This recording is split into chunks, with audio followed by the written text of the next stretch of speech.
اور جو لوگ مومن مردوں اور مومن عورتوں کو ایسے کام کی تہمت سے جو انہوں نے نہ کیا ہو ایذا دیں تو انہوں نے بہتان کا اور کھلے گناہ کا بوجھ اپنے سر پر رکھا۔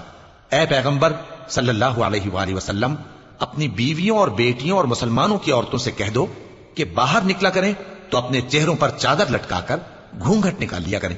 یہ چیز ان کے لیے موجب شناخت و امتیاز ہوگی تو کوئی ان کو ایذا نہ دے گا،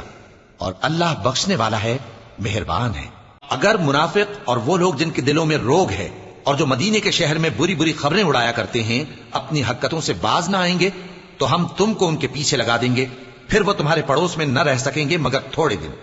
وہ بھی پھٹکارے ہوئے، جہاں پائے گئے پکڑے گئے اور جان سے مار ڈالے گئے۔ جو لوگ پہلے گزر چکے ہیں ان کے بارے میں بھی اللہ کی یہی عادت رہی ہے، اور تم اللہ کی عادت میں تغیر و تبدل نہ پاؤ گے۔ لوگ تم سے قیامت کی نسبت دریافت کرتے ہیں کہ کب آئے گی، کہہ دو کہ اس کا علم اللہ ہی کو ہے، اور تمہیں کیا پتا، ہو سکتا ہے قیامت قریب ہی آ گئی ہو۔